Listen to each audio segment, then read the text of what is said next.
সর্বশেষ যে লোকটা জান্নাতে যাবে তাকে আল্লাহ তাআলা জাহান্নামের আগুনে পোড়াতে পোড়াতে ছাই বানিয়ে ফেলবে।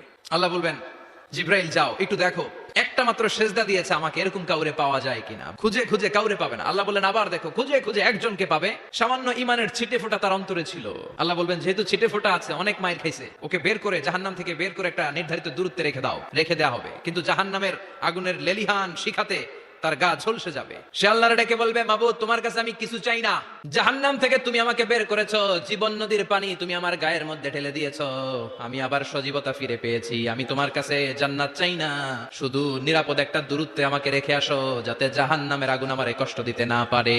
আল্লাহ জিব্রাইলকে বলবেন যাও এমন দূরত্বে রাখো যাতে জাহান্নামের আগুন ওরে কষ্ট না দেয়। রেখে আসা হবে। অনেকদিন সে ওখানে আনন্দে থাকবে, আল্লাহ শুকরিয়া করবে, সে মনে মনে বলবে বেঁচে গিয়েছি আমি। অনেকদিন থাকার পরে মনে মনে ভাববে বাইসা তো গেছি, কিন্তু নতুন করে একটু ট্রাই করে দেখি। আল্লাহ আগেই বলে রাখে আমি কিন্তু জান্নাতে যেতে চাই না। আল্লাহ বলবেন কি চাও? সে বলবে আল্লাহ তোমার জান্নাতটা তুমি কত সুন্দর করে বানিয়েছো, আমি একটা নজর শুধু দেখতে চাই, জান্নাতের দরজার সামনে নিয়ে যদি আমারে বসিয়ে রাখো দ্যাটস ইনাফ। আল্লাহ বললেন তুই না ওয়াদা করেছিস। সে বলবে আল্লাহ আমারে হতভাগা বানাইয়া তোমার কি লাভ? সুবহানাল্লাহ পড়ে, আমারে তুমি হতভাগা বানিও না। আল্লাহ বলে ঠিক আছে, আবার সিগনেচার কর যে জান্নাতের দরজার সামনে বসিয়ে দিলে আর কিছু চাবি না। সে সিগনেচার করে বলে আমি চাবো না।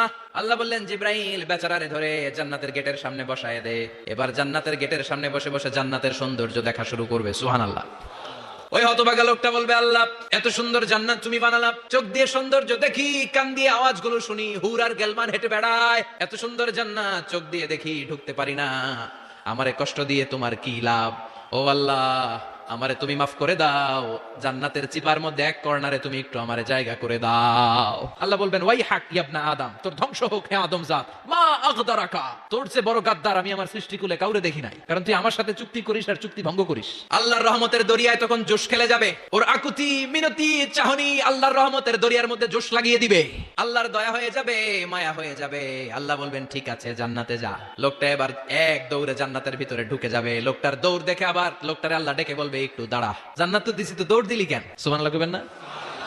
লোকটি বলবে আল্লাহ প্ল্যান তো আমি কম করি নাই, এত চেষ্টার ফলে আমি আসতে পারছি, আবার যদি তুমি বাইর করে দাও, এই জন্য এক দৌড়ে এমন চিপার মধ্যে লুকামো যাতে তুমি আমার না দেখো। আবার আল্লাহর রহমতের দরিয়ায় জোশ খেলে যাবে। আল্লাহ কাছে ডাকবে, কাছে আয়, ও গোলাম তোর কি মনে চায় আমারে বল, আজকে তুই চাইতে থাক, আমি দিতে দিতে তোর মনের সব আশা পূরণ করে দেব।